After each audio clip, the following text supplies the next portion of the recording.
Donc c'est dans Marc au chapitre 14 et, excusez-moi, verset 3. Voilà, c'est ça, je voyais pas. Donc c'est dans Marc chapitre 14 et verset 3.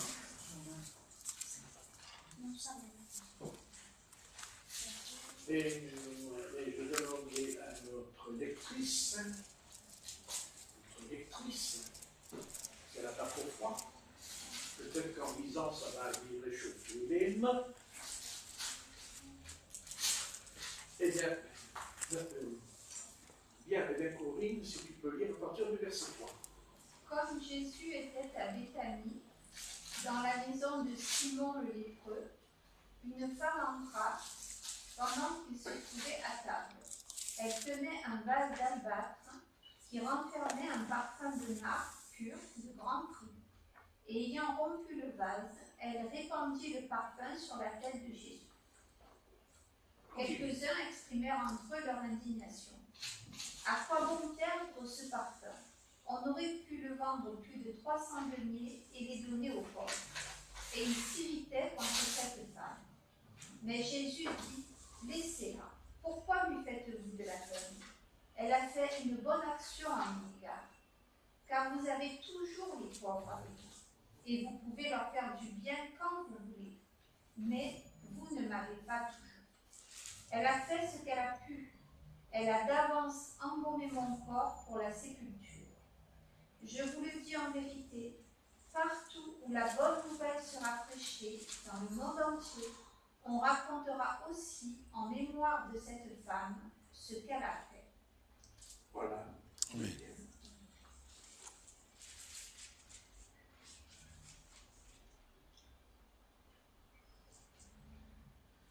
J'arrivais, je suis pas loin. Et je suis pas loin.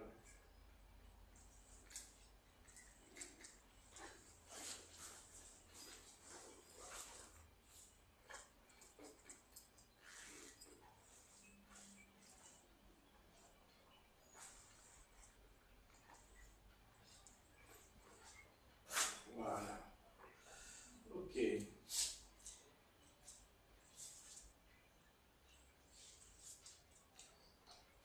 Donc,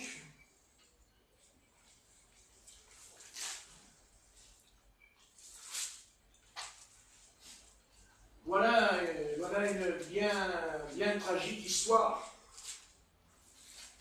Tragique histoire, ici. Vous voyez,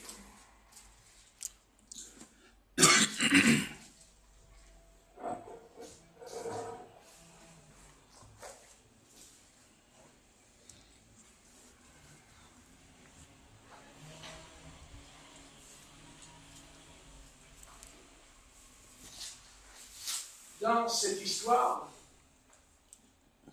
qui se passe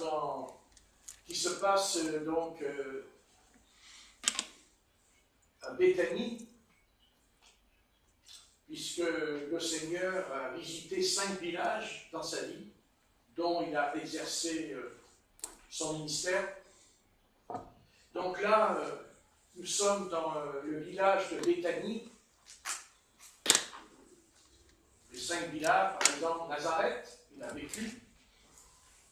À Bethléem, il est né. Et je vais m'arrêter sur Béthanie. Peut-être on verra plus tard, pas maintenant, ce serait un peu long. Mais le village qui a vraiment marqué le Seigneur, c'est Bethléem, parce que c'est là qu'il est né. Mais c'est aussi à Bethléem, c'est là, à Bethléem, que David gardait les brebis avant d'être roi d'Israël. C'est à Bethléem aussi que Ruth a glané dans les champs. C'est à Bethléem. À l'époque, ce n'était pas aussi important que du temps du Christ, mais il s'est passé beaucoup de choses à Bethléem. Beaucoup de choses. C'est à Bethléem aussi que les anges sont venus la nuit chanter dans les montagnes en disant « Un sauveur vous est né ». C'est à Bethléem. C'est à Bethléem aussi que les astrologues venus de Babylone, c'est là qu'ils se sont rendus, à Bethléem.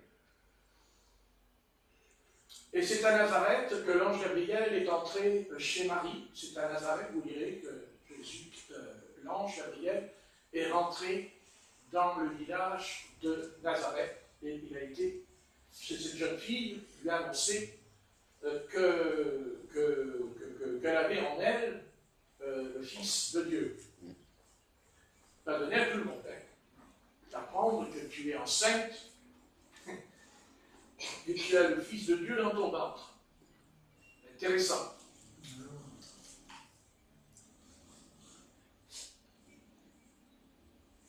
C'est sûr que c'est aussi à Bethléem que c'est comme ça que Marie et Joseph ont été enregistrés par un empereur, et c'était fait sous le village de Bethléem, le recensement.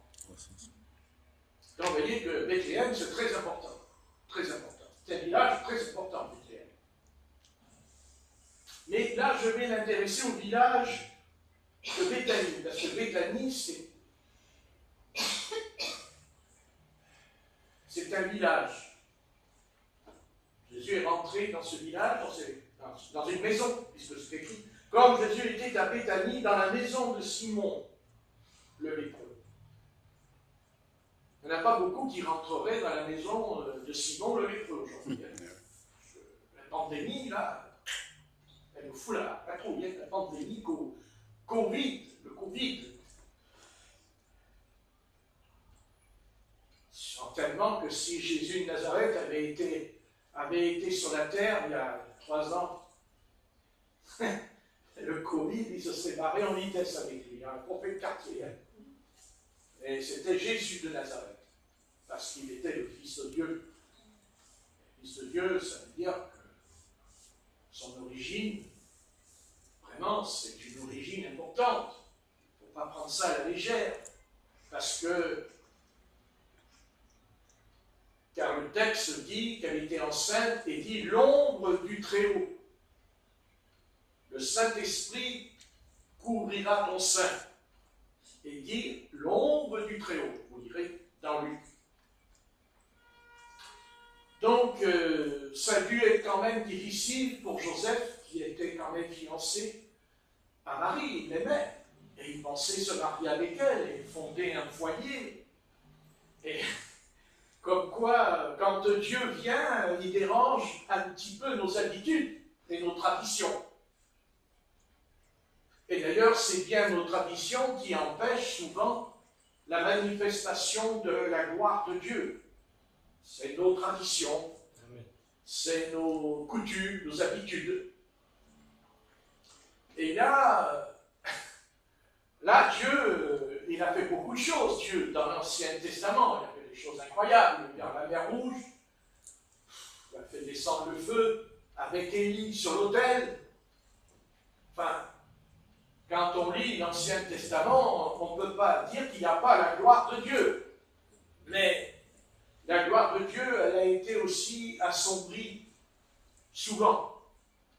Et pas par les inconvertis, mais par le peuple de Dieu. Le peuple d'Israël a jeté une ombre sur la gloire de Dieu dans l'Ancien Testament. Et cette ombre, bien sûr, c'est Satan. Parce que quand on lui ouvre une porte, parce que dans l'Ancien Testament, ou même dans le Nouveau Testament, dans l'Ancien Testament, ils n'ont pas trop la connaissance des démons. Ils n'ont pas cette connaissance. C'est le Christ qui a déchiré le voile de l'humanité, en disant, vous les humains, eh bien, vous n'êtes pas seuls. Mais, bien sûr, ils pensaient qu'ils n'étaient pas seuls, parce qu'ils croyaient dans les dieux. Ils avaient des dieux. Et il leur donnait même des noms, comme Dagon, Moloch. Mais eux, ils pensaient que c'était quelque chose d'extraordinaire. C'est-à-dire c'était important, puisqu'ils en faisaient un culte. Ils rendaient un culte à Dagon, ils rendaient un culte à Moloch, à Astarté. C'est le culte. Mais il y a aussi le culte de l'Éternel, le culte du Seigneur dans la Bible. Et c'est pour ça que nous nous rassemblons. Nous nous ne rassemblons pas simplement pour se rassembler. On se rassemble parce qu'on vient pas à la réunion.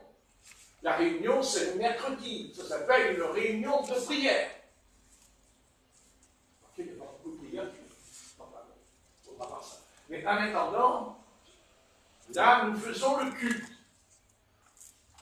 Et le culte, c'est consiste, nous sommes là pour adorer l'Éternel, pour servir l'Éternel, et pas servir l'Éternel dans le sens de la connaissance des textes bibliques seulement. Mais c'est parce que quand on prie, on entre dans l'Esprit Saint, on entre dans l'Esprit de l'Éternel. On entre dedans. On entre dedans. Nous pensons que c'est l'Esprit qui va rentrer. Non. C'est là l'erreur. Et c'est pour ça qu'il n'y a pas de réveil. Et c'est pour ça qu'il n'y a pas la gloire de Dieu dans ce pays de France. Parce que le peuple de Dieu en France, il est complètement à l'envers. Il pense et il croit toujours que Dieu va intervenir, qu'il y a une étoile filante qui va traverser le ciel.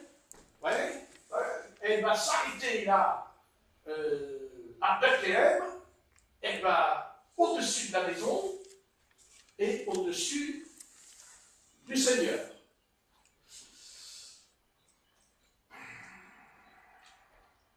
C'est pas comme ça que ça se passe. Parce que même si l'étoile, elle est partie de Babylone pour aller à Bethléem, à Jérusalem,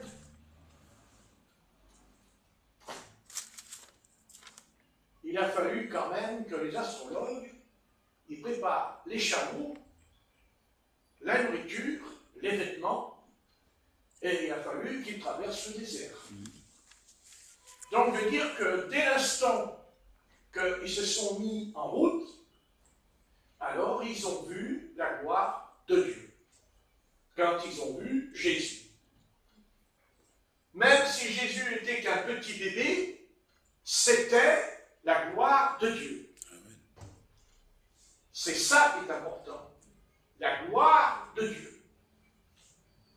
Et nous, dans ce pays, c'est malheureux, c'est triste, ça fait des années que ça dure, cette affaire.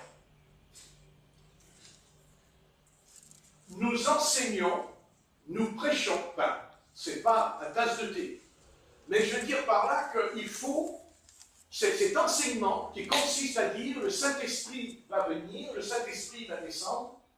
Allez, vas-y, le Saint-Esprit, vas-y, le Saint-Esprit, descend. Le Saint-Esprit ne descend pas. Eh bien, c'est normal, parce que nous n'avons pas compris et nous n'avons pas saisi.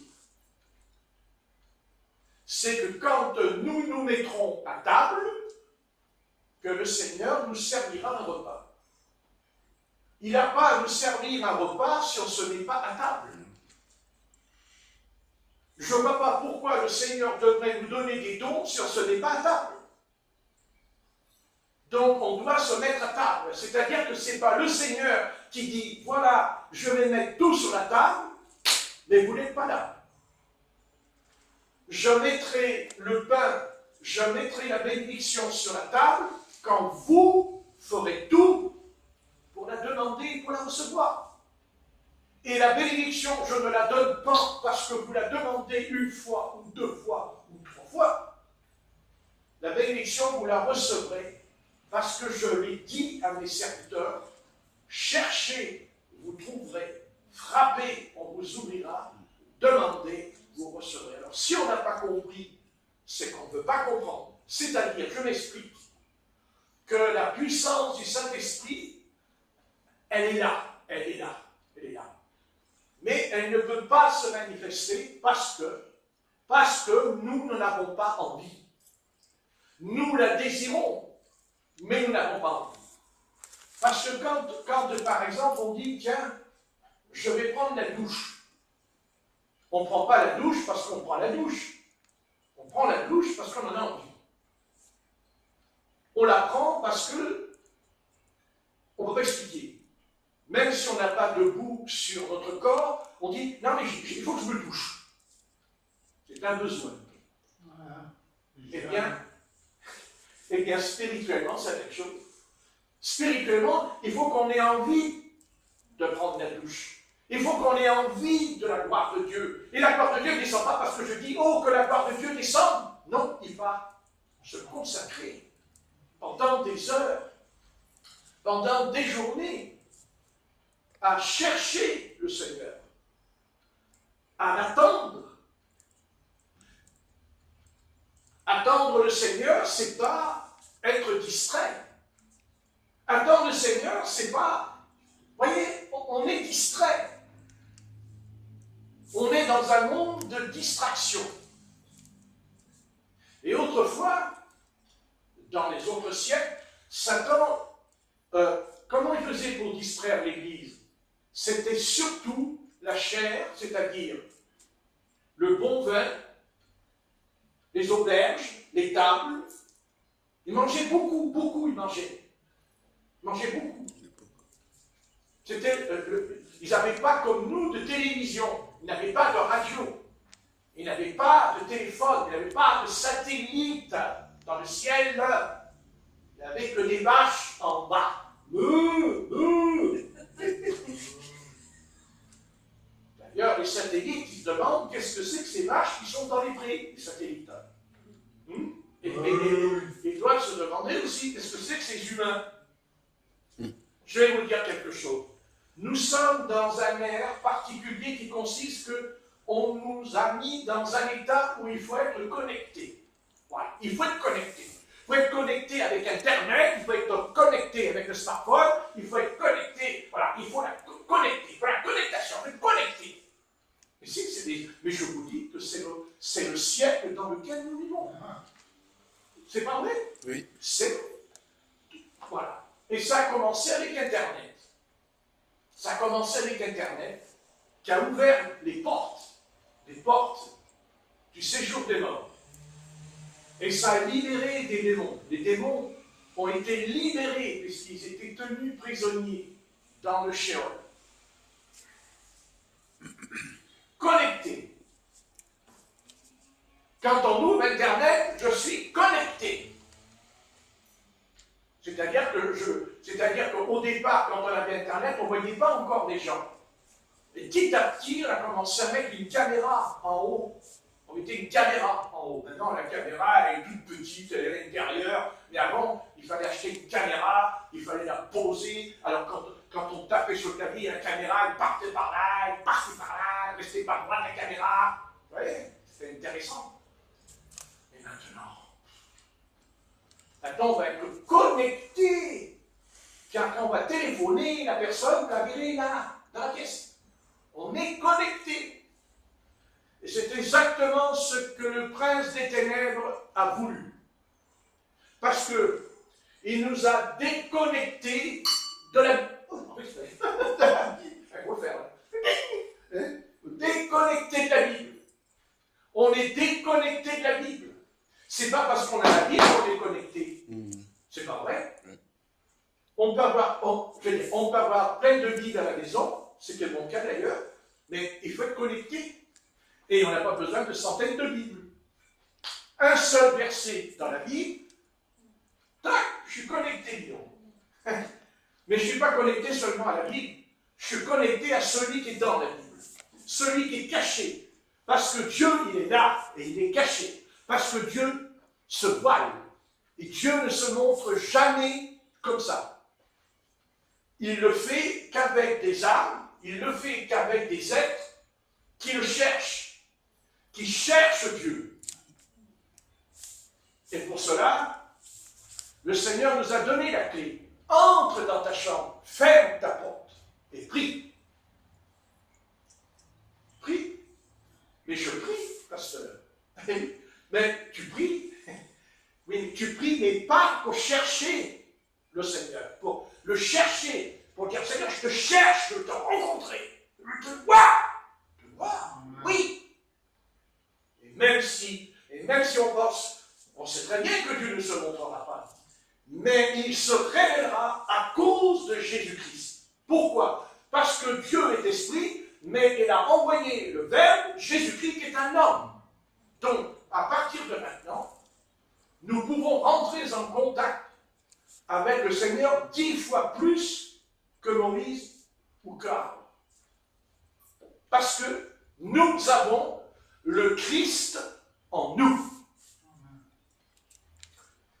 Quand je dis que le Christ est en nous, c'est parce qu'il nous a donné ce qu'il nous a promis. Il nous a promis dans Luc, dans Acte 1, il a dit ce que le Père vous a promis, le Saint-Esprit. Qu'est-ce qui peut mettre en contact avec Dieu? C'est le Saint-Esprit. Et Dieu veut non pas seulement nous donner le Saint-Esprit, mais il veut nous remplir du Saint-Esprit. On ne peut pas donner ce qu'on n'a pas reçu. Amen. Si vous me demandez que je vous donne 1 million d'euros, je ne peux pas vous les donner. Et c'est pas sûr que même j'aurais envie de vous les donner. Il faut que je réfléchisse 2 minutes net. Mais en attendant, je ne peux pas vous les donner, je ne les ai pas. Non, peut-être que je les ai, mais je vous mens. Parce que je ne veux pas vous les donner.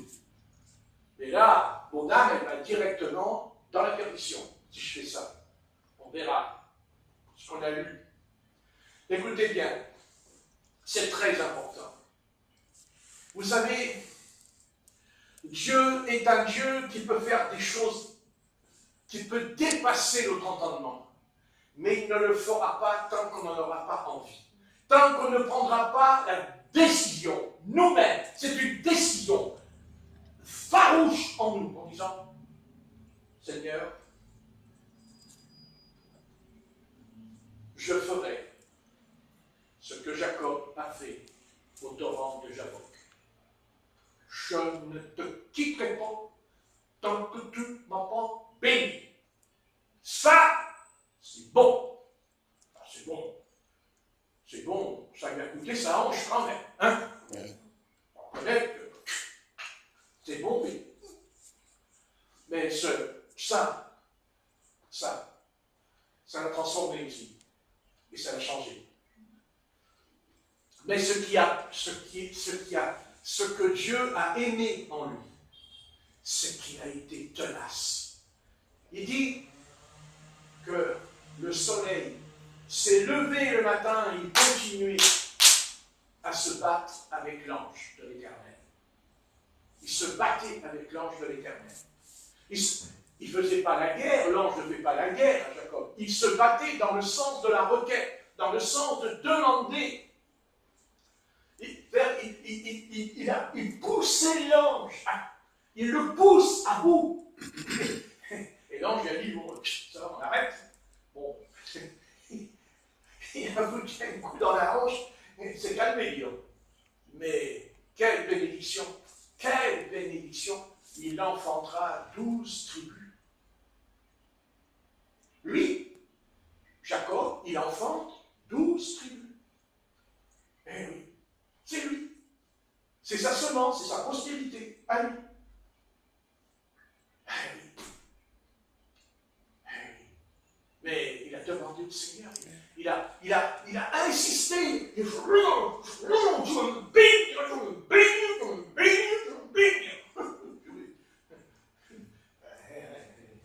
Et là voilà, écoutez, maintenant si vous n'avez pas compris, ben tant pis, je peux pas faire mieux. Et la balle est dans notre camp, comme dans mon camp aussi. Soit on continue à voguer, à planer, ou à aller sur le fleuve, sur une planche, et à rester comme ça, puis on attend que la rivière nous conduise, on risque d'aller dans un ravin. Un radeau qui n'est pas contrôlé, il va se casser contre les rochers. Un navire où il n'y a pas un gouvernail avec les capitaines, le navire va au fond de la mer. Il faut arrêter de croire que toute la responsabilité, que c'est Dieu qui est responsable de tout. C'est faux. C'est à nous de savoir ce qu'on veut. On ne peut pas avoir un réveil dans un pays si on ne fait pas sa part. On ne peut pas recevoir des dons pour guérir les malades si on ne fait pas sa part. Arrêtons arrêtons cette philosophie. Je pense que c'est devenu une philosophie dans les églises. Ça. Non. Il n'y a pas de pardon de péché s'il n'y a pas un sacrifice. Non. Dieu n'a jamais pardonné le pécheur sans sacrifice. Et le sacrifice du pécheur, c'est de se repentir. Oui. Le pardon vient après de l'agneau, du sang qui est mis sur l'autel. Mais il n'y a pas de pardon si le pécheur ne se repent pas. Et il n'y a pas de réveil, il n'y a pas la gloire de Dieu dans un pays si le peuple de Dieu n'est pas sérieux, n'est pas sans sérieux en lui. Parce que vous voyez, quand le peuple de Dieu, vous savez, le peuple de Dieu est en train de vivre sur son déclin. Mais pendant que le peuple du Seigneur est en train de vivre sur son déclin, regardez que même les nations sont en train de vivre le déclin. Donc ça prouve que ça va ensemble. Parce que c'est nous qui sommes le pilier, le pilier. Nous sommes le pilier. Qu'ils soient d'accord ou pas d'accord, ce n'est pas notre problème. On ne leur demande pas leur avis. Nous, ce qui nous intéresse, c'est que le Seigneur est vivant, que Dieu existe vraiment. Mais voilà.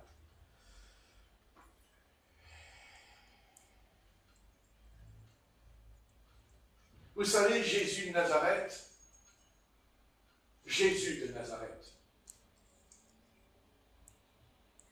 avant de guérir les malades et avant de chasser les démons, Jésus de Nazareth, il a jeûné 40 jours et 40 nuits. Vous voyez? Vous voyez? Même lui, tout en étant le Fils de Dieu, il jeûnera. Avait-il besoin de jeûner? Non. Non. Mais non. Il n'a pas besoin, il est fils de Dieu. Satan lui a dit d'ailleurs, il lui a dit avec beaucoup de ruse et de malice, si tu es le Fils de Dieu, attrape les cailloux et change-les en pain. C'est curieux comme Satan prend soin de Jésus. Oh, il est gentil, le diable. Et dit, oh, Jésus, t'as pas mangé. Oh, t'as maigri, hein. T'es maigre. Qu'est-ce que t'es maigre. Oh, ton Père Céleste, il est sévère avec toi quand même, hein. Oh, ben, il ne te fait pas manger pendant 40 jours, pendant 40 nuits. Mais regarde-moi, Satan, regarde. Mais je suis gentil, je viens te voir, je te fais un compliment. Si tu es le Fils de Dieu, allez, vas-y. Et là, je me demande que Jésus, parce qu'il avait faim, je ne dis pas qu'il n'est pas faim, ça c'est pas vrai, ça n'existe pas. Non, ça n'existe pas. Et voilà, c'est ça. C'est que le Seigneur, vous voyez, c'est ça le Christ. Il est tenace, le maître. Il n'a pas lâché. Il n'a pas lâché. Il n'a pas lâché. Il a continué.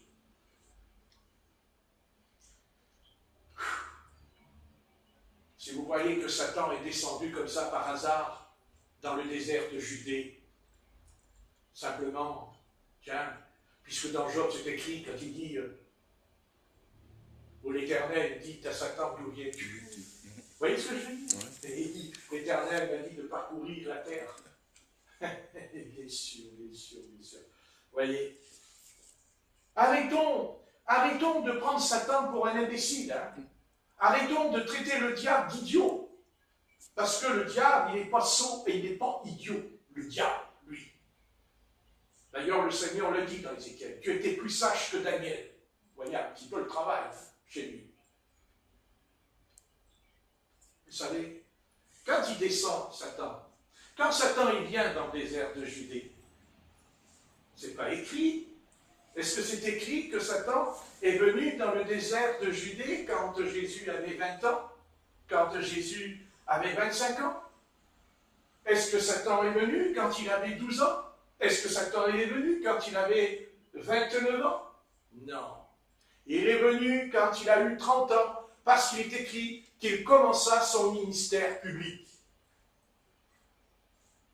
Et bien sûr, nous pensons, puisqu'il est le Fils de Dieu, Jésus, il n'a plus qu'à se présenter devant le peuple d'Israël en disant « Salut les gars, je suis le Messie, Marie, elle, c'est le Saint-Esprit qui est descendu dans son ventre, je ne suis pas n'importe qui. » D'ailleurs, les pharisiens ils lui ont posé la question « Es-tu le Christ ?»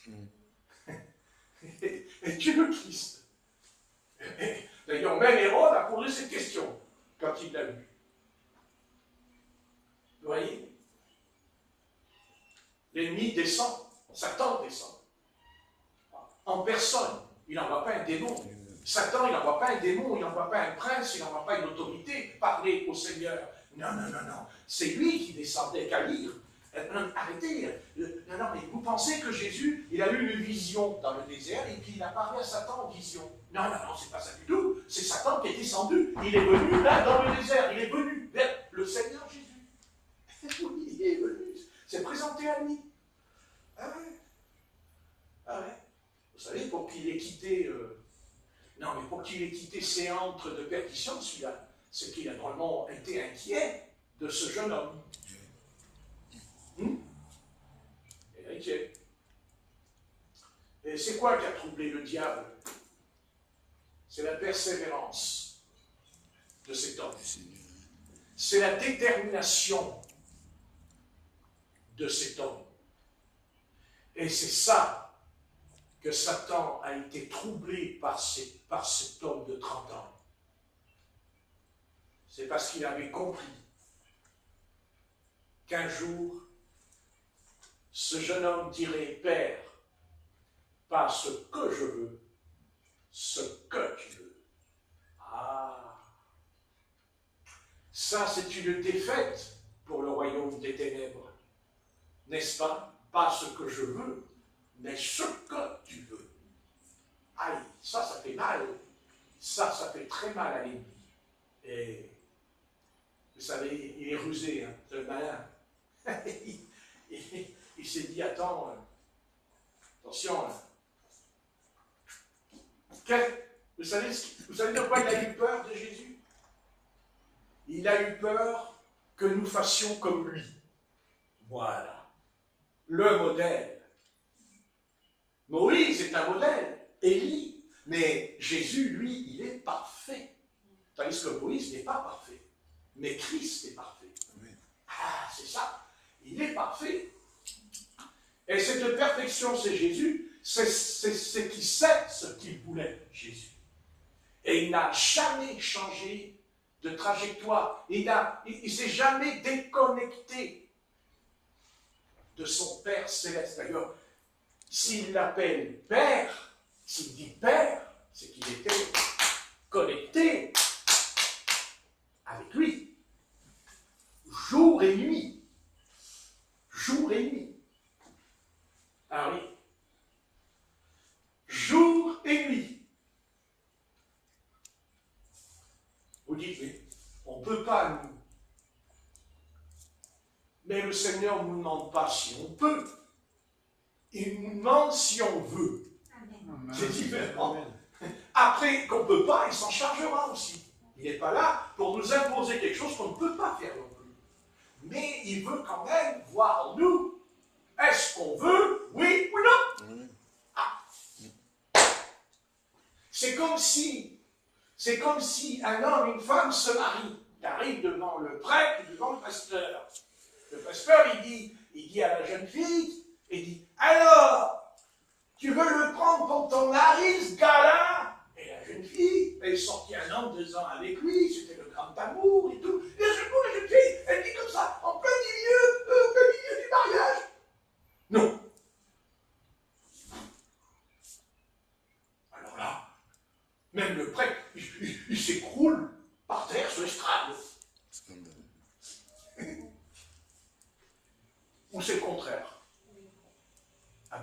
est-ce qu'on peut fonder quelque chose en faisant ça?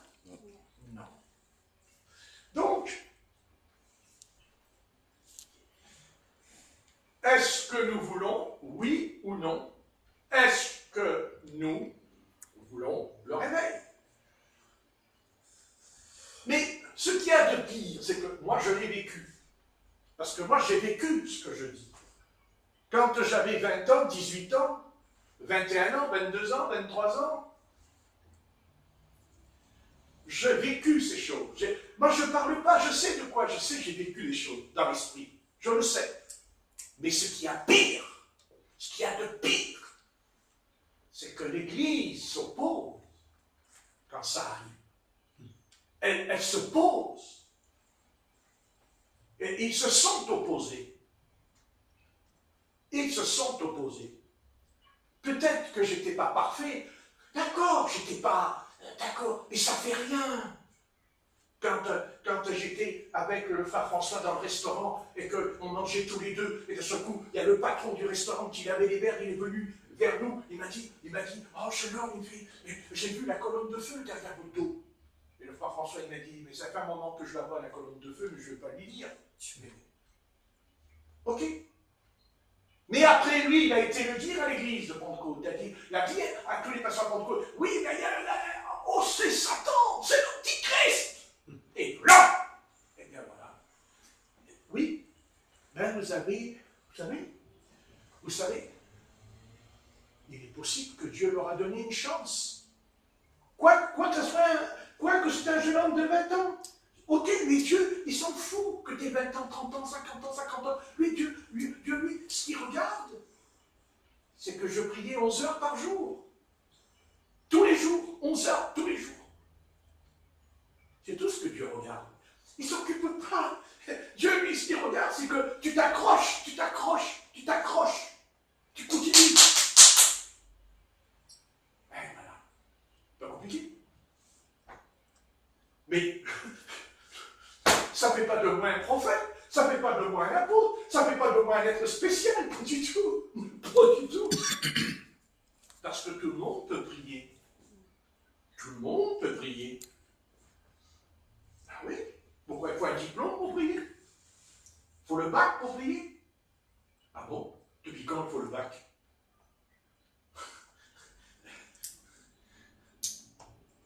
Dans les écoles de théologie, dans les facultés de théologie, ils ont tous l'examen. Mais puis,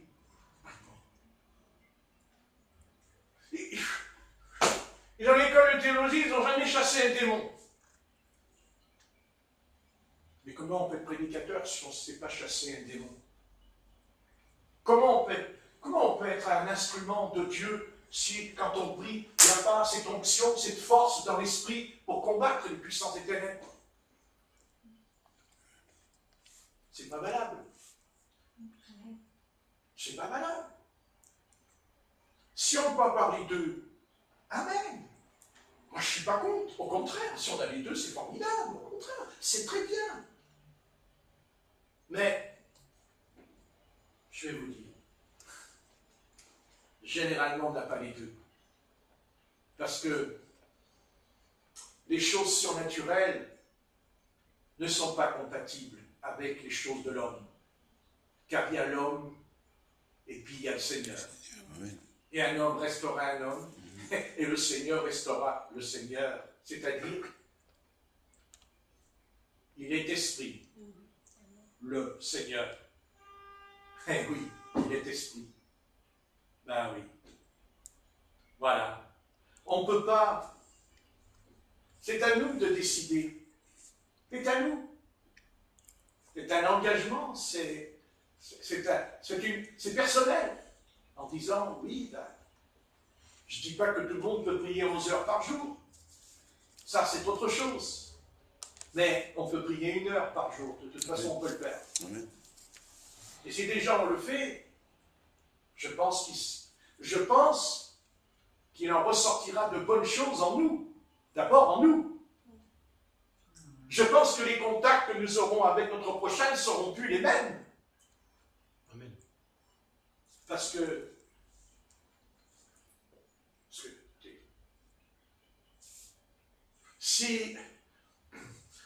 si on demande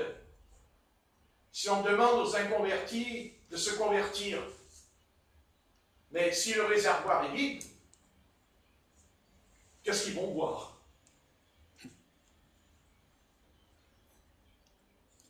Nous ne sommes pas un fleuve. Le fleuve, c'est le Saint-Esprit, le fleuve, pas nous. Nous sommes un réservoir. C'est-à-dire que quand on prie, quand on cherche le Seigneur, Dieu va remplir le verre, il va remplir, il va le remplir. Mais attention, quand il le remplit, le réservoir, s'il sert pour donner à boire à ceux qui viennent boire au réservoir, votre réservoir, il va diminuer l'eau. L'eau, elle descend l'eau puisqu'il boit. C'est logique. Mais alors, si on ne retourne pas boire, nous, au fleuve, comment voulez-vous qu'il y ait de l'eau dans le réservoir? Il n'y en a pas. Ou il y en a un peu. Et si elle n'est pas renouvelée, cette eau, qu'est-ce qu'elle fait? Elle va pourrir. Elle va sentir mauvais. Et il y aura des têtards dedans même. Des têtards vont venir. Des têtards. Les têtards, c'est dans une mare qu'ils sont. C'est dans un bac, là, vous mettez de l'eau dedans, et puis, à un moment donné, l'eau, elle est noire, sale, et vous verrez des petits têtards, là, dedans. Elle est imbuvable. Elle est imbuvable. Donc, on sait que le monde est un réservoir pourri. Il est pourri, ce réservoir. Il est pourri. Il est pourri. Têtards homosexuels, têtards pédophiles, têtards, c'est les têtards. Pourrissent. C'est-à-dire, la société, la société, c'est un lac, c'est une mare, comme un lac. Et dedans, il y a de la vase, au fond, il y a de la vase dedans. Tout au fond, c'est plein de vases. Quand vous les regardez, les hommes politiques, habillés, bien habillés, ils ont fait des études, on dit, oh là là là là là, oh qu'il est joli le lac, oh qu'il est beau, oh que les temps. Ou la piscine, la piscine. Il s'en passe des choses autour d'une piscine. Pas besoin d'aller se baigner dans la Loire, qui fait 1012 km. Un peu de théologie. Ton réservoir, il est comment? Mon réservoir, il est comment, mon réservoir? Alors Dieu, il a donné la solution pour que le réservoir soit plein d'eau. Il nous l'a donné. Vous recevrez le don du Saint-Esprit. Le don du Saint-Esprit. Mais le don, il a besoin de juju. Le don du juju. C'est-à-dire comme le fil là, qui enregistre ma pomme, là, qui parle. Il y a le fil. Ah, il est beau le fil. Mais d'accord, mais il est branché et il envoie de l'électricité dans l'appareil. Normalement, l'appareil s'éteint. Et pourtant, il a payé 5 millions, l'appareil. Oui, 5 millions d'euros, dis donc, pour me filmer. Ouais, il fait comme ça. Et non, ça fonctionne parce qu'il y a l'électricité. Et s'il n'y a pas de courant, après il s'éteint. C'est ça ou pas? Il s'éteint. Je veux dire, un gosse le comprendra tout de suite. Il dira, papa, il n'y a plus de courant. Papa, il n'y a plus de courant. Il marche plus. Le père, il dit, écoute, t'as levé et il va mettre la prise, non? Oh oui, mais papa, je suis allongé dans le lit. Je suis fatigué. Après, il remet le smartphone, il remet le courant, et il est plus fatigué, dis donc. Ah, il est plus fatigué, il a copine au téléphone, il est renouvelé. Vitamine B, vitamine BA, B2, tout ce que tu veux, vitamine C, d'un coup, là, il voit sa copine, là, avec les petites jupes, un petit peu, là, je revis son père, il dit, qu'est-ce qu'il fait? Je prie. Oh. Serais-tu devenu curé, mon fils? Hein? Vous ne prie pas. Vous voyez? Tout ça, c'est des petites choses. Mais pour salir l'eau, on n'a pas besoin de grandes choses, de petites choses, de petits étards. Mais les petits étards, il y en a plein. Il y en a plein.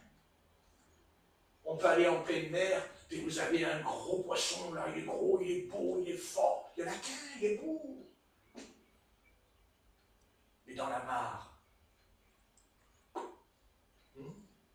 eh bien c'est ça. Notre société, c'est ça, ce soir. Et c'est ça la vérité. Mais nous ne faisons plus partie. Nous ne sommes plus dans cet état. On ne se baigne plus dans cet état. Non. Non. Parce que Dieu nous a amenés au plus beau, au plus grand fleuve de l'histoire. C'est l'expérience de la Pentecôte. Car Pentecôte, ce n'est pas seulement une fête, c'est une expérience surnaturelle. Car ils parlaient en langue, et des langues de feu se posaient sur chacun d'eux.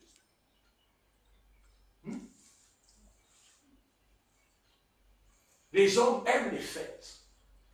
Qu'est-ce qu'ils aiment les fêtes? Mais à quoi sert une fête? La plus belle fête, car nous aussi nous allons fêter une fête, bien sûr. Ah ouais. Ah oui. Et vous savez, c'est pas tout le monde qui rentrera dans la salle des noces, car il y aura une fête quand il y aura le retour du Seigneur dans les nuées, quand il viendra chercher, pas l'Église, l'épouse, son épouse. C'est clair? Oui. L'épouse. Jean-Baptiste a dit, l'époux est l'épouse. Pas l'oublier. Et c'est écrit dans l'Apocalypse, chapitre 28. Viens, Seigneur Jésus. C'est l'époux et l'épouse qui sont un. Comment être un? C'est nous pensons que c'est avec notre petit quart d'heure de prière par jour. Écoutez, on va arrêter tout ça. Et on va se remettre en question. Chacun, personnellement, dans sa vie spirituelle, avec le Seigneur, dans sa chambre. Voilà. Vous savez, il y a les sacrificateurs et il y a le sacrificateur qui s'appelle souverain sacrificateur. Souverain, ça veut dire qu'il est au-dessus. Mais pourquoi il est au-dessus? Pourquoi il est souverain sacrificateur? Parce qu'il entre une fois par an dans le lieu très saint.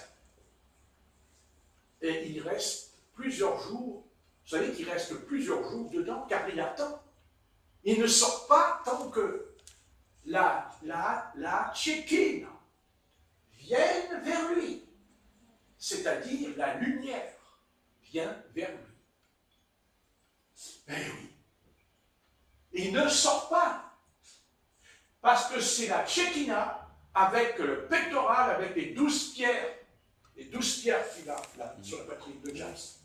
Et quand il prie, et que Dieu est d'accord avec Israël, d'un seul coup, la lumière est sortie des 12 pierres dans le lieu très saint, car il n'y avait pas de bougie dans le lieu très saint. Il n'y a pas de lumière dans le lieu très saint.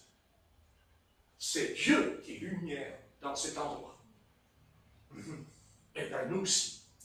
Car nous aussi, notre corps c'est le parvis, notre âme c'est le lieu saint, et le lieu très saint, c'est ton esprit.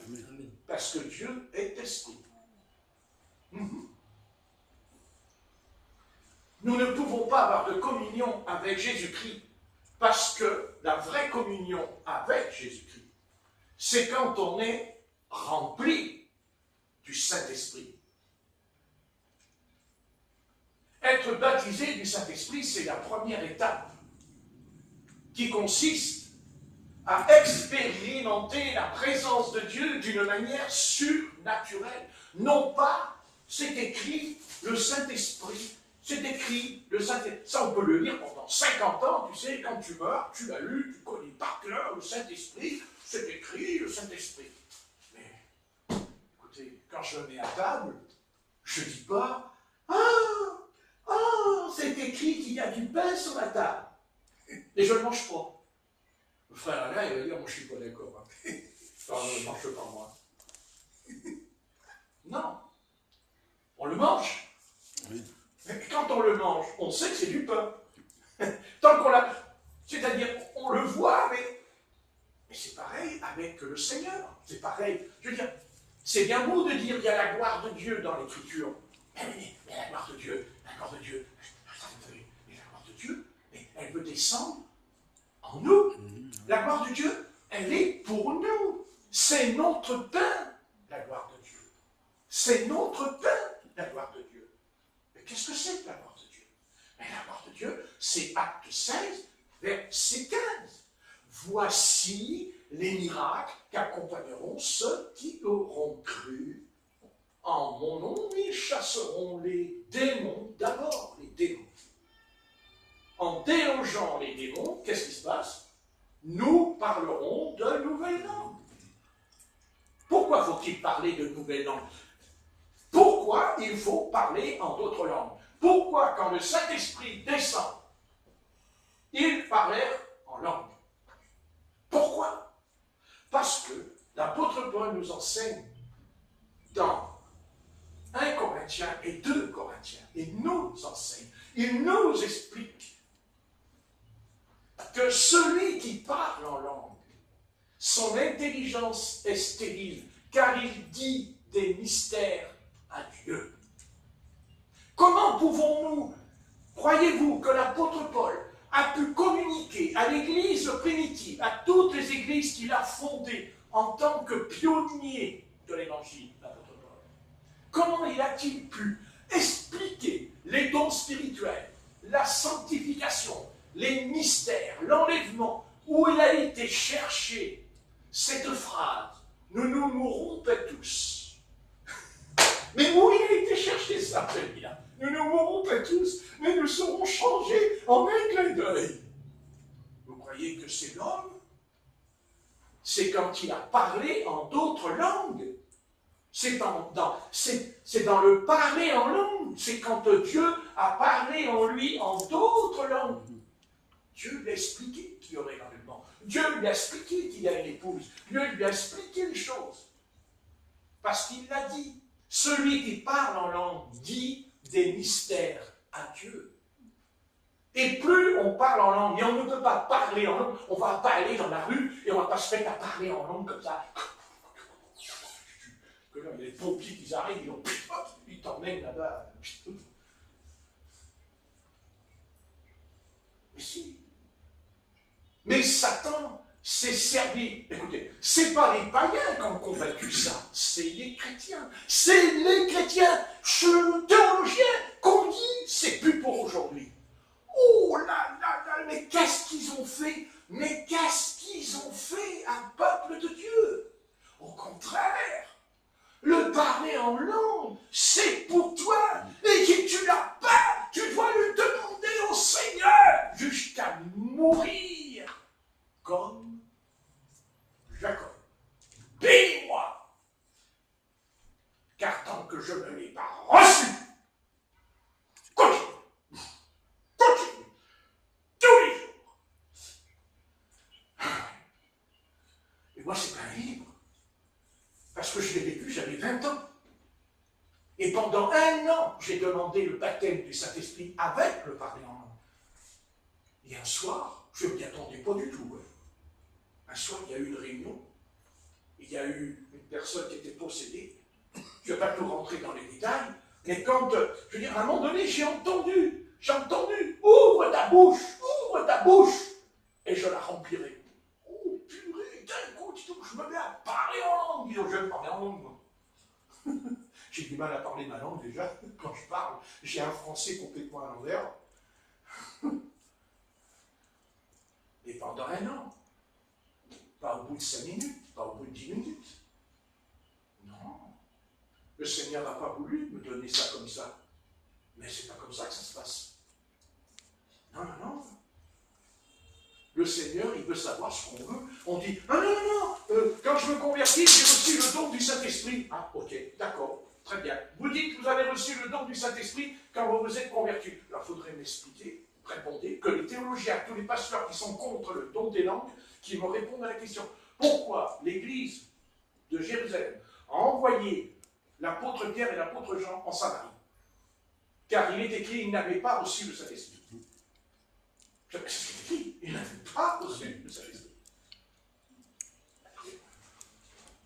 Ils avaient seulement été baptisés au nom du Seigneur Jésus.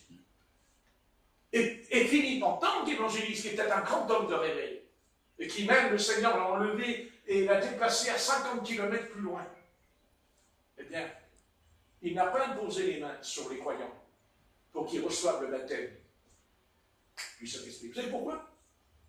Mais parce que ce n'était pas son ministère. Amen. Parce que c'était un évangéliste et pas un apôtre. Vous voyez, c'est ça qu'il faut comprendre. Et vous voyez, c'est ça. Et vous voyez, les choses sont claires. C'est que Philippe, pourquoi Dieu a tellement béni ce Philippe? Pourquoi Dieu il envoie un ange? Attendez, il y a un ange qui vient le voir, qui lui dit, va dans le désert, tu vas rencontrer un homme, un Éthiopien, tout ça. Et puis après, Dieu il enlève en l'air. Pourquoi? Parce qu'il était humble. Parce qu'il est resté à sa place. Vous voyez, il n'a pas pris la place de l'apôtre Pierre. Il n'a pas pris la place de l'apôtre Jean. Lui, il a évangélisé. Il a chassé les démons. Il a guéri les malades. C'est écrit, les boiteux, tout, c'était guéri. Dans Acte 8. Mais le Saint-Esprit n'est pas descendu. Vous pouvez le lire. Et quand il descend, il parlait en langue. On sait qu'il parlait en langue. Comment? Mais nous savons qu'ils ont parlé en langue. Même si ce n'est pas écrit, ils ont parlé en langue. Parce que le magicien a dit, je vous donnerai de l'argent pour que je reçoive le don. Attendez, le Saint-Esprit descend comme ça dans le silence et puis il dit, je te donne de l'argent. Comme ça. Il y avait le parler en langue. Parce qu'il y a eu le parler en langue à la Pentecôte. Parce qu'il y a eu le parler en langue chez Corneille. Chez Corneille, c'est quoi Corneille? C'est les païens. L'apôtre Pierre, il dit qu'en plein milieu de sa prédication, ils reçurent le Saint-Esprit et ils se mirent tous à parler en autre langue. Pourquoi? Pourquoi? Pourquoi? Je vous l'ai dit pourquoi tout à l'heure. Parce que tu dis des mystères à Dieu. Parce que ton intelligence, c'est plus elle qui prie. C'est plus ton intelligence qui intercède. C'est au travers des langues célestes. Parce que Paul a dit les langues des hommes et les langues des anges. Corinthiens 1. Corinthiens 13, verset 1. Oui, vous comprenez ce que je veux dire? Vous voulez passer du temps dans la prière. Vous savez très bien que ce n'est pas facile de rester en prière un moment. Mais si vous parlez en d'autres langues, vous resterez en prière pendant 3-4 heures. Oui, parce que le parler en langue va vous remplir de quelque chose d'extraordinaire en vous. Ah, c'est ça l'église primitive. Ça, c'est l'église primitive. Ils ont renversé. Et ceux qui ne l'ont pas renversé, ils ont abandonné le combat. Ils se sont laissés aller parce qu'ils ont laissé rentrer dans l'église l'interdit. Ils ont rentré dans l'église la mondanité dans l'église. Les sœurs avec tous les jupes, avec tout coupé, tous les cheveux, tout. Ils ont laissé. Le Saint-Esprit a quitté l'église de Pentecôte du XXe siècle. Il est parti. Parce que le Saint-Esprit, il n'est pas là que pour parler en langue. Il est là pour nous expliquer que sans la sanctification, personne ne verra le Seigneur. Amen. Alléluia. Alléluia. On peut dire Amen. Pas défendu. Amen. Voilà. Il faut avoir les deux. Les deux. Ben oui. On ne peut pas avoir l'un sans l'autre. Puisqu'on dit l'Esprit Saint. Dans un corps saint. Alors, qu'est-ce qui purifie? Qu'est-ce qui purifie? C'est le sang de Christ. Le sang de Christ me purifie de tout péchés. Mais qu'est-ce que c'est que le sang de Christ? C'est quoi le sang de Christ? Je vais vous le lire. C'est l'Esprit Saint. Amen. Mais oui, c'est l'Esprit Saint. Et l'Esprit Saint, il est capable de parler en d'autres langues, c'est-à-dire les langues maternelles. C'est ce qui est écrit dans Acte 2, les langues maternelles. Il parlait les langues des Arabes, la Mésopotamie, les Grecs, tout. Mais Paul, il dit plus loin, les langues des anges célestes. Vous voyez? Voyez, le Seigneur, c'est quelqu'un qui il n'aime pas nous enfermer et nous bloquer dans quelque chose. Il veut élargir les dimensions d'une expérience extraordinaire. Vous vous rendez compte? Les langues des anges en nous. Bon, ça ne fait pas de nous des anges. Et pourtant, il dit que c'est écrit. La langue des anges. C'est-à-dire des langues célestes. Célestes. Vous ne voulez pas ça, vous? Vous n'avez pas envie de ça? Vous n'avez pas envie? Vous n'avez pas envie? Vous n'avez pas envie? Amen. Allez vous faire cuire à l'œuf. Vous n'avez pas envie. Mais on n'a même pas besoin d'avoir envie. Amen. On doit avoir soif. Soif de ça. Quand on a soif, quand il a soif, le frère, eh ben, il ne me dit pas, mais je comprends qu'il a soif. J'avais de la bouteille d'eau. Oui. Parce qu'il y aura toujours des frères ou des sœurs qui auront plus soif qu'un autre. Il ne faut pas croire physiquement. C'est la nature. Mais que ce soit pareil spirituellement aussi. Amen. Ce serait bien, non? Amen. Il faut avoir soif. Il faut avoir envie. Il faut avoir envie. Et si on n'a pas envie, eh bien écoutez, on n'a qu'à retourner dans le monde aussi. Ben, retournons dans le monde. À quoi ça sert? À quoi ça sert? Vous pensez qu'on va venir au secours du monde en ayant un réservoir qui est vide, vous? Ah bon? C'est intéressant, ça. Et vous croyez qu'on va venir au secours du monde aussi, que si le réservoir il est plein, mais il est impur, là aussi, on va aider le monde, si le réservoir il n'est pas propre. Parce que l'eau peut être propre, mais si le réservoir il n'a pas été nettoyé au fond, hein, c'est comme les cuves d'essence. Vous savez que les cuves d'essence, si vous ne les nettoyez pas, eh bien, votre voiture, elle est foutue. Moi, ça m'est arrivé, moi, avec mon moteur. Je n'avais pas nettoyé... Les résidus. Eh oui, c'est très grave, ça. Vous savez que c'est... Vous savez que la voiture, elle est foutue, hein. Elle est foutue, la voiture. Oui. Elle est foutue, la voiture. Le moteur, il est mort. Vous voyez, c'est une image, mais c'est la réalité aujourd'hui encore. Alors, pourquoi je vous ai lu ce petit passage là? Je vais vous dire pourquoi. Je ne vais pas tout vous expliquer parce que ça tourne. Mais vous avez remarqué quelque chose quand même qui est étonnant. Vous avez vu vous avez cette chose-là, cette chose-là. Là, il en chaud, il y a des frissons. Bon, calme-toi. Alors, Marc 14, 7. Alors, qu'est-ce que dit notre frère Marc qui a écrit ce qui s'est passé à Béthanie? Voyez, nous avons là quelque chose de pas bon. Quelque chose de pas bon. Quelque chose qui n'est pas bon. Même les disciples, ils ne sont pas bons. Ils ne sont pas bons. Voyez,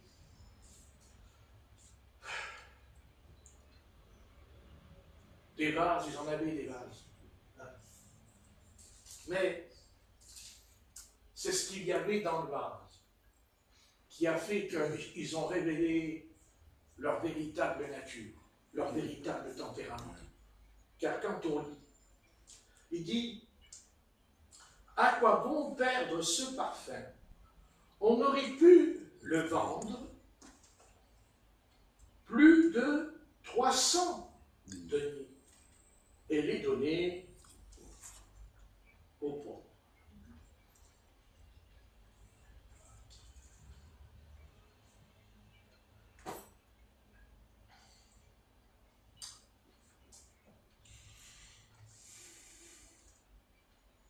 Vous voyez,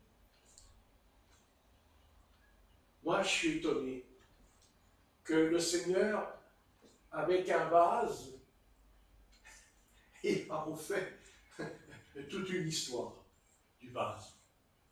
mais une histoire qui va dévoiler ce qu'il y a dans les cœurs, Amen. c'est-à-dire l'argent, Mhm. le gain. Ils n'étaient pas préoccupés parce qu'il y a des pauvres. Ça, c'est faux en eux. Non, c'était les 300 deniers. Ça les a remués, les 300 deniers. Et ça les a amenés dans une position dont le Seigneur dira que ce qu'a fait cette femme, on leur racontera jusqu'à la fin Jusqu'à la fin, amen. du Oui. monde. Parce qu'il le dit. Parce qu'elle est pauvre, elle aussi. Ne croyez pas qu'elle est riche, elle est pauvre. Et même si, admettons, elle était riche, les 300 deniers, elle va les donner à Jésus en le parfumant parce qu'elle savait qu'il allait mourir. Elle savait qu'il allait mourir. Voyez cet état d'esprit. Regardez comme c'est beau. Quelle belle femme énorme. Ah, ça n'existe pas. Mais peut-être que cette femme, c'est nous ce soir, l'épouse de l'agneau, qui est prête à être brisée, n'est-ce pas, pour répandre ce parfum, cette odeur de vie. Mais on ne peut pas, si on n'a pas reçu, on ne peut pas, s'il n'y a pas, on ne peut pas, non, il faut que le Christ nous remplisse de son esprit pour pouvoir en arriver là. Voyez, c'est impossible. C'est impossible. Vous voyez, oui, là on a un message d'exhortation pour l'Église énorme. Parce que l'Église, elle est dans un tel état ce soir, de mondanité, d'argent. Vous savez, si on lui enlevait le parfum à 300, la pièce, c'est tellement opaque, c'est tellement malsain ce passage.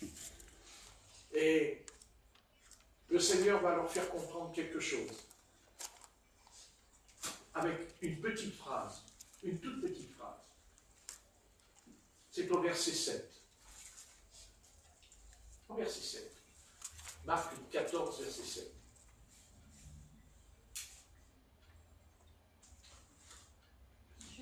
Oui. Alors, quand vous avez toujours les pauvres avec vous, et vous pouvez leur faire du bien quand vous voulez, mais vous ne m'avez pas toujours. Voilà. Car vous ne m'avez pas toujours. Alors là, il y a de quoi méditer. Non? Oui. Ce petit passage, Oui. au milieu de cette scène dans la maison de Bethel. Cette petite phrase. Car vous ne m'avez pas toujours. Eh bien oui. Voilà.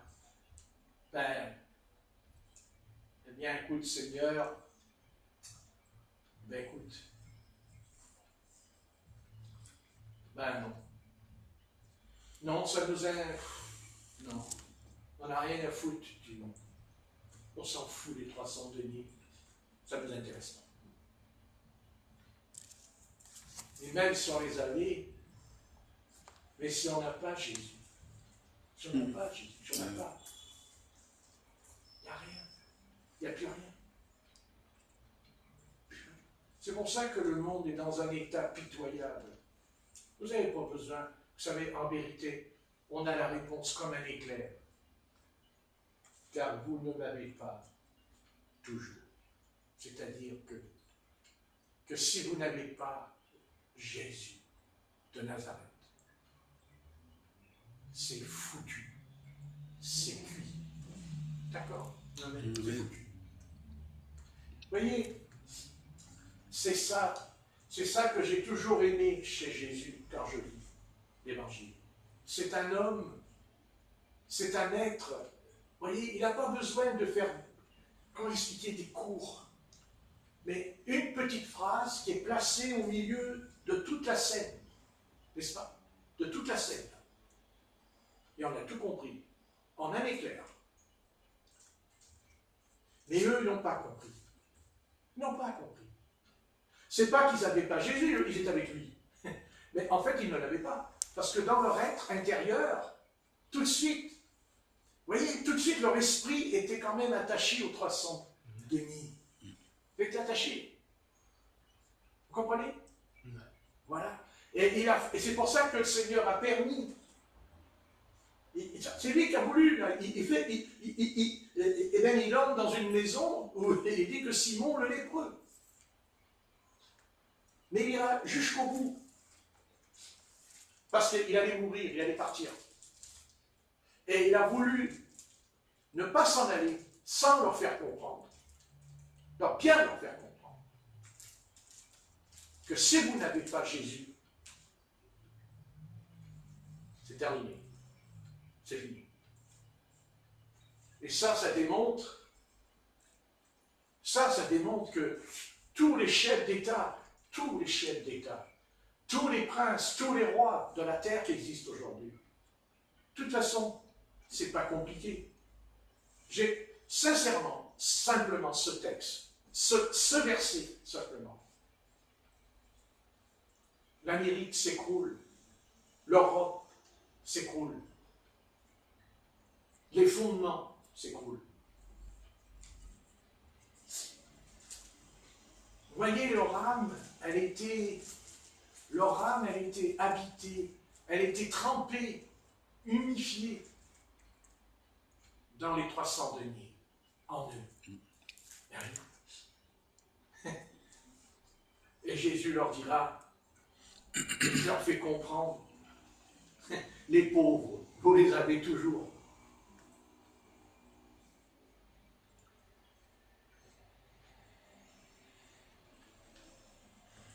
Mais moi, qu'est-ce que vous faites de moi? Vous êtes déjà malade, parce qu'ils sont malades, là, les gars, là, hein, pour 300. La misère, ils sont complètement malades. Hein. Autrement, heureusement, c'est pas 3 milliards, hein, parce que là, 3 milliards, vous vous rendez compte, 3 milliards. Mais à l'époque, la somme était tellement importante à l'époque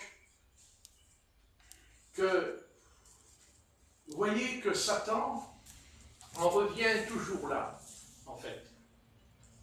Tous les trésors m'appartiennent et je les donne à qui je veux. Mais attention, tu te débarrasses de Jésus de Nazareth. Tu t'en débarrasses. Je ne veux pas que tu sois avec lui. Je veux que tu le quittes. Les 300 là, pièces d'argent, je te les donne. Moi, je peux t'en donner plus ça. Mais Jésus, lui, c'est profond comme phrase, car vous ne m'avez pas toujours. Oui. Moi, quand je lis ça, ça me pousse à prier ce soir, en me disant, Seigneur, je veux t'avoir toujours. Je ne veux pas que ce soit de temps en temps que tu sois avec moi, Seigneur. Mais jusqu'à la fin du voyage sur la terre. Parce que pour l'instant, on est des voyageurs et des pèlerins sur la terre, dit l'apôtre Pierre. Amen. Mais, voyez comme on peut éliminer Jésus. Jésus, c'est l'ange Gabriel, tu lui donneras le nom de Jésus. Il en fait couler de l'encre, Jésus, hein, n'est-ce pas? Mais, et car vous ne m'avez pas toujours. Ah, oui, ça fait réfléchir ce passage. Pas vous? Hein? Ça ne vous fait pas réfléchir un peu là? Amen. Car vous ne m'avez pas toujours. C'est sûr. C'est sûr. Mais il y a une chose que nous avons toujours, qui ne nous quittera jamais. Parce que Jésus est parti. Parce que s'il revient, c'est qu'il est parti. Autrement, on ne va pas dire qu'il revient. Ça n'a pas de sens. Si on dit que Jésus revient, c'est qu'il est parti. Mais il ne nous a pas abandonnés. Il ne nous a pas abandonnés. Il nous a dit, je vous enverrai un autre consolateur, l'Esprit Saint. Il ne nous a pas. Il prendra ce qui est à moi. Ben, est-ce que vous réalisez? Il prendra ce qui est à moi et vous le donnera. Et comment il peut me le donner? Parce que j'ai dit tout à l'heure, le parler en langue. Celui qui parle en langue dit des mystères à Dieu. Mystère. Mystère, ça veut dire quelque chose de caché, de voilé.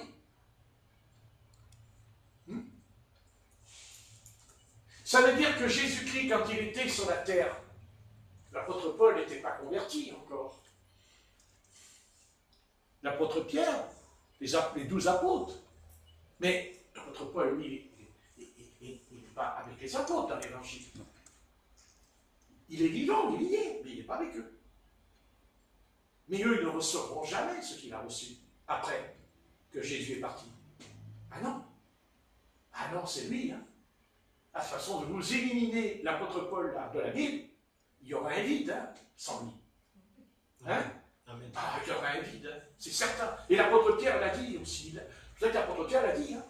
Il a dit que l'apôtre Paul a dit que c'était un frère qui avait la connaissance et tout. Il a dit et qu'il fallait le respecter.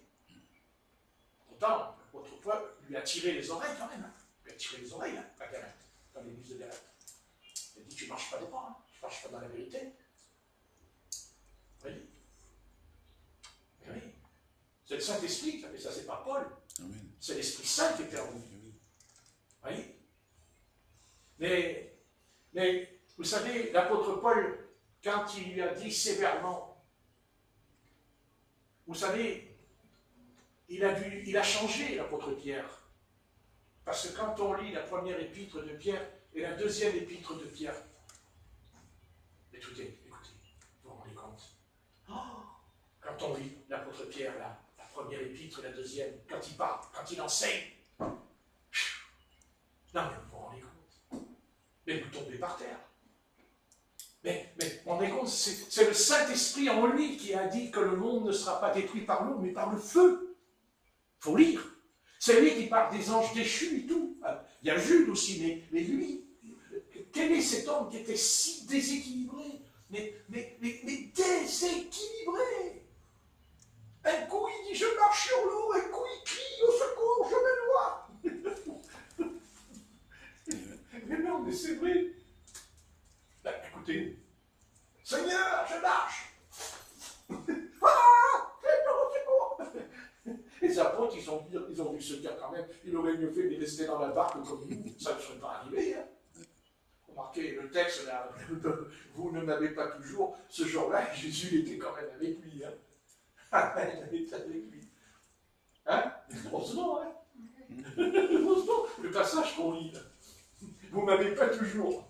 L'apôtre Pierre, il a dit non, Seigneur, calme-toi, tu restes avec moi. Le Seigneur lui dit, es-tu avec moi? Es-tu avec moi? Mais oui, Seigneur, je suis avec toi, moi. Oh, je vais mourir pour toi. Quelques semaines plus tard, il en Jésus, je ne connais pas. Je ne connais pas Jésus. Qui c'est Jésus? Moi, je suis Jésus, moi. Peut-être Jésus, moi. Si, je te reconnais. À ton accent. Mon accent? Bon Dieu, comment ça va? Oh, ça va bien, Marseille, hein? J'ai l'accent, c'est avec vous. Hein? Je te reconnais à ton accent. De la Galilée. Et Jésus était de la Galilée.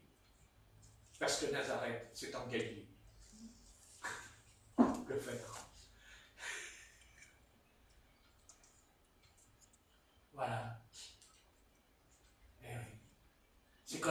donc ils vont dans le monde. Ils vont dans le monde, et puis ils se disent, ah, ben, ils ne sauront pas que je suis avec le Seigneur.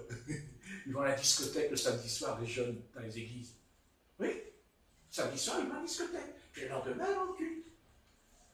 Oui, attendez, je n'invente pas, c'est ce que je dis. Hein.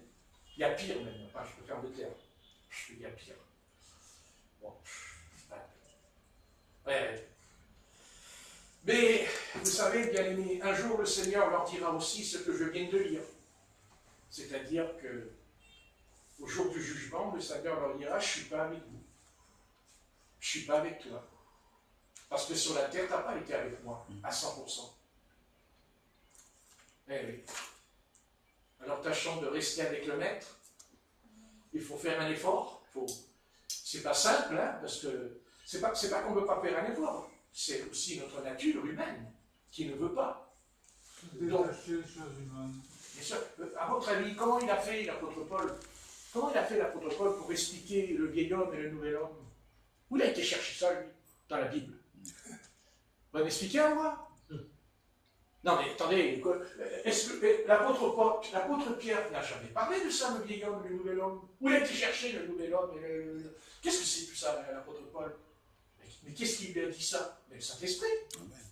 Mais comment il a su? Pourquoi? Le Seigneur, il est venu, il a parlé en français, en anglais, en hébreu, peut-être pour lui expliquer ça? Non. Non, non. En langue céleste. Le parler en langue céleste. Des mystères, il dit des mystères à Dieu. Même quand on le loue. Quand on loue le Seigneur dans l'esprit, on dit des mystères en louange. Mais dans le parler en langue. Alors, vous voyez que c'est important. Je n'ai pas dit qu'il faut qu'on reçoive le parler en langue.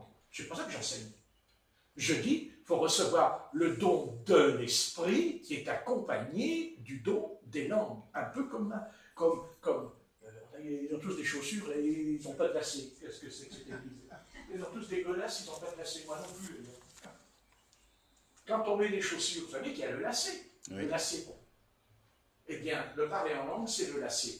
Mais il fait partie de votre chaussure. Oui, tout à fait. Vous comprenez? Il y a la chaussure et le lacet. Si vous enlevez le lacet, votre chaussure, elle va flotter dans les pieds. Il faut fermer. Eh bien, c'est plus... Non, mais c'est ça. Le parler en langue, la prophétie, c'est le lacet, c'est des lacets de la chaussure. Si vous l'enlevez, il se détache. Mais on ne peut pas l'enlever puisque la chaussure, elle serait handicapée. Elle a besoin du lacet. Eh bien, le don des langues, le don d'interpréter les langues, la prophétie, le discernement. Voilà, ça fait partie, écoutez, ça fait partie des promesses du Seigneur. Mais il faut comprendre, il va falloir bien comprendre que soit nous continuerons, c'est-à-dire nous allons continuer comme ça, notre petite vie spirituelle. Je pense que le peuple de Dieu, il prend le Seigneur pour un grand-père. Vous connaissez les grands-pères? Il y a le père et le grand-père. Le grand-père, il ne fouette pas, il ne peut pas. C'est un grand-père. Un enfant, il sait, quand il veut quelque chose d'un enfant, il ne va pas voir son père. Non. Il va voir son grand-père ou sa grand-mère et dit, Néné, tu peux me donner une sucette? Alors, elle dit, ah non, t'as demandé à papa? Non, mais... Papa, je ne connais plus. Je ne connais pas. Je peux plus, Néné. Pépé, tu veux me sucer? Oh, que je t'aime, Pépé sans sucette. Non? À tous les coups. À tous les coups. Autrement, il ne serait pas un pépé. Hein? Il ne serait pas un pépé. Il ne serait pas un pépé. Il serait un papou. Un papou. Mais c'est la vie. Ça fait partie de la vie. C'est la vie, tout ça. Voilà. Dans la Bible, il y a les patriarches. Patriarche, c'est une grande barre. Très grande barre. Il a 80 ans, 90 ans. Alors les enfants, ils devaient dire dans le camp avec Moïse, ils devaient dire, ah, il est vieux, Moïse, il ne voit rien. Il ne voit plus Moïse. Il dit, oh, il a 120 ans, il ne voit rien du tout. Allez, on fait le petit coup, là. Puis d'un coup, il y a Moïse qui est arrivé. Et là, qu'est-ce que vous faites? Vous êtes en train de boucher la lumière. Et au purée, il n'est pas aveugle. Il a 120 ans. Ouais, il a dit, le Dieu, il n'est pas aveugle.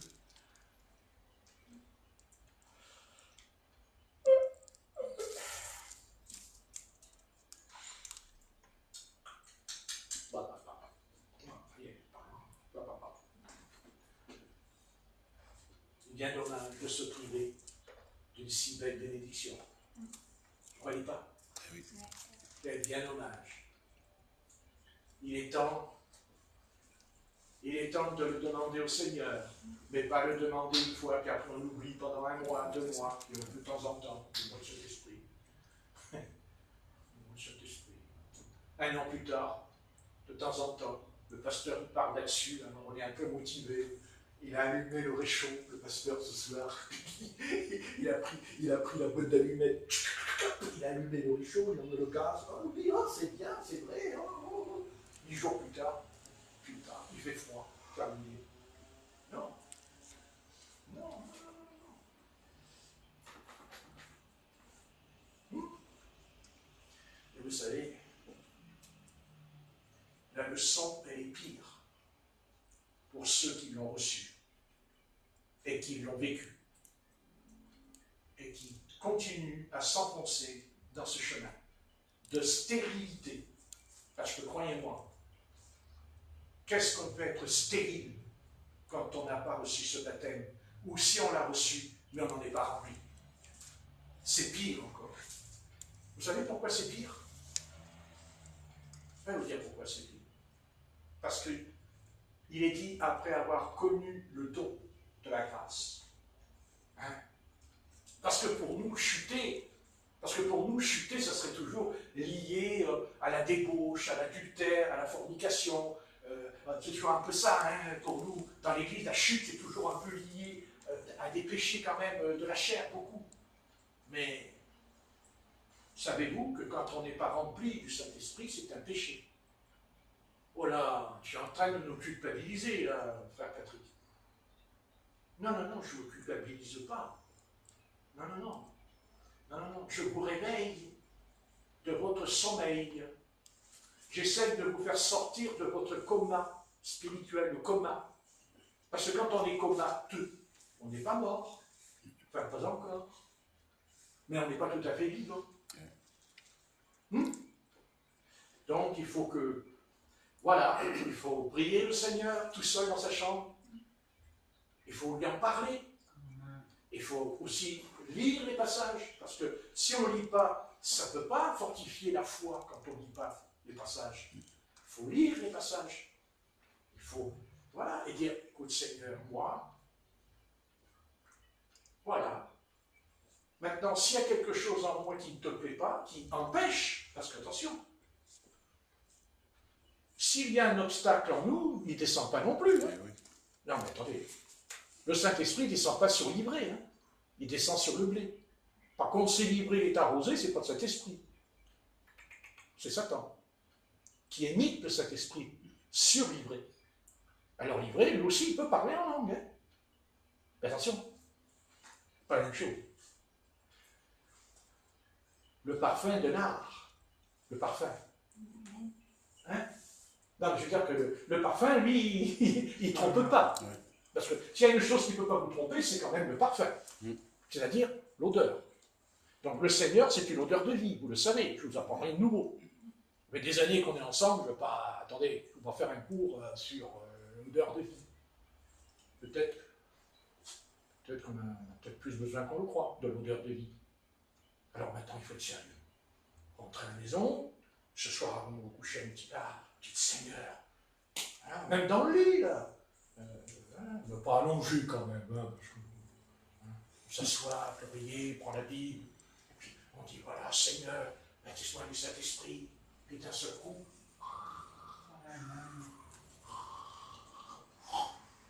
tu vois, d'un seul coup, tu vois. Alors que d'habitude, tu n'arriveras pas à dormir, normalement, tu n'arrives pas à dormir, tu ne sais pas pourquoi, tu demandes au Seigneur Saint-Esprit, tu as envie de dormir, dis donc. Oh, tu t'as sommeil!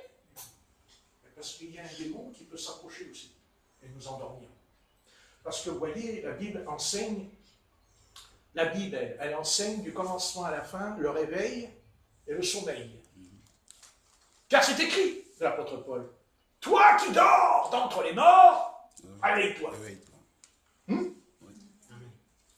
Oui, mais comment je fais pour me réveiller? Ben, c'est ce que dit Ézéchiel 38. Ézéchiel 38, 35, non pas 38, Ézéchiel 35. Il dit qu'à un moment donné, il voit le prophète, il voit une vallée avec des eaux dans la vallée. Ils sont morts. Et le prophète, il dit à l'Éternel, mais qui c'est ces eaux qui sont dans la vallée? Et l'Éternel lui dit, mais c'est Israël. C'est le peuple d'Israël qui est là. Et non, le peuple d'Israël, il est à côté de moi, là, quand je vais aller au boulanger, il y a les Juifs avec moi. Non, non, non, non, non. Non, non, non, non, non, non, non. Le peuple, mon peuple, il est là dans la vallée. C'est un tas d'os. Ah, voyez? Et Dieu lui a dit, prophétise, fils de l'homme, prophétise, fils de l'homme, prophétise. Il prophétise. C'est quoi prophétise? C'est cet esprit, prophétise de tout. Prophétise. Réveille-toi, ô maison d'Israël. Réveille-toi. D'un seul coup, il y a le vent qui est descendu dans la vallée. Vous n'avez pas vu? Il y a le vent qui descend dans la vallée. Qu'est-ce qu'il fait le vent? Il dit, oh, ça nous fait du bien, ça nous rafraîchit. Hein. Non, il dit qu'il se réveille les eaux. Les eaux, ouais. Les eaux, ils ont bougé. Hein? Vous avez vu les eaux qui bougent, vous? Il y a les eaux qui sont bien bougées. Les eaux, tu sais. Les eaux. Notre société dirait, oh, c'est des robots. C'est des robots. Ben, c'est pas des robots. Non.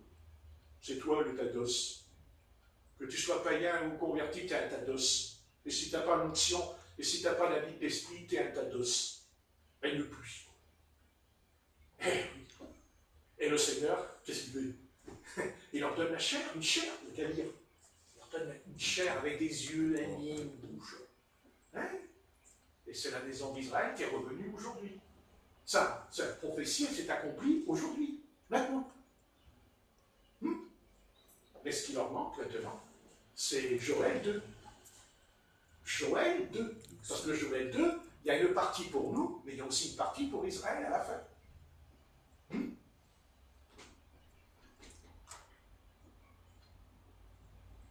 Voilà. Je répandrai mon esprit sur toute chair, c'est-à-dire juifs et païens. Ils prophétiseront. Non. Amen. Ils auront des visions. Et les vieillards, ils iront à la maison de retraite. Non. Et les jeunes gens, Prophétie. vision. Il n'y a pas de chômage, hein. Voilà. C'est clair. Le chômage n'existe pas. Et bien tout ça, ça vient quand l'esprit souffle. Mais vous dites, mais j'attends que l'esprit souffle. Mais Dieu il nous dit, mais tu peux attendre encore 50 ans, il n'y aura rien. Mais pourtant c'est écrit dans la Bible, Seigneur, tu as dit que tu donnes le souffle de Dieu sur ton peuple. Je le donne. Mais dis donc, non mais attendez, peuple de Dieu, tu vas continuer à être un insensé? À ton avis, les paysans là, quand ils ont du blé dans le champ, c'est moi qui ai mis le blé? C'est moi qui ai semé? Je suis descendu, et puis je suis venu, la nuit le paysan dort, et moi je suis venu, et puis j'ai mis la semence, c'est moi. Ouh. Le matin, le paysan s'est levé, il a dit, oh là là, j'ai rien foutu, dis donc, il y a le blé, dis donc. Mais non, ça n'existe pas. Ça n'existe pas. C'est le paysan, c'est l'agriculteur qui sème. Maintenant, c'est Dieu qui fait pousser. Mais c'est Dieu qui fait pousser. C'est ce que dit l'apôtre Paul. Apollo, Céphas, Paul. Mais qui est-ce qui fait croître? Il dit, c'est le Seigneur. Amen. C'est le Seigneur. Il dit Paul, il dit Apollo a arrosé. Ah, oui. Voilà. Mais oui, mais non, mais c'est pas Dieu qui a arrosé, c'est Apollo. Arroser, c'est ce que je fais maintenant. Là, je suis en train d'arroser, là, quand je parle. J'arrose, là. Amen.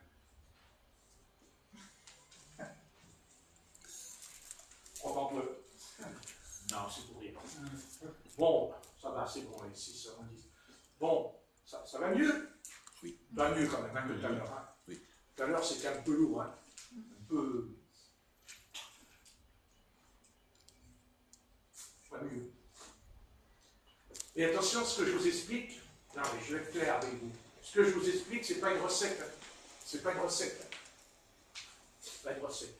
Il faut faire attention pour pas faire une recette. Hein. Non, mais parce qu'il y en a beaucoup qui en ont fait une recette de ça. Une recette, ça veut dire une recette, voilà, une recette, je sais pas moi, une tarte aux pommes, voilà, c'est des recettes. Non, moi je ne suis pas en train de vous donner un cours de pâtisserie ce soir. Hein. Non, si vous voulez manger une pâtisserie, en bas il y a la pâtissière, vous pouvez, il n'y a pas de problème. Hein. Il n'y a pas de problème. Ok, peut-être qu'il peut y en avoir un au milieu de nous, où le Seigneur peut lui dire, tu sais, si tu laisses ta pâtisserie de côté, tu peux peut-être recevoir aussi l'Esprit. Parce que peut-être qu'il y a un choix. Oh, tu rigoles. Ah, c'est pas parce que j'ai mangé une pâtisserie que le Seigneur il ne va pas me remplir du Saint-Esprit quand même. Ça dépend. Ça dépend. On peut manger un gâteau, on s'en fout carrément. Mais il y en a d'autres, non. Il y en a d'autres qui peuvent boire du vin, et non, il y en a un qui peut en boire un seul verre de vin, il a péché. Tout dépend de ton âme, parce que c'est ton âme. Hein? C'est ton âme.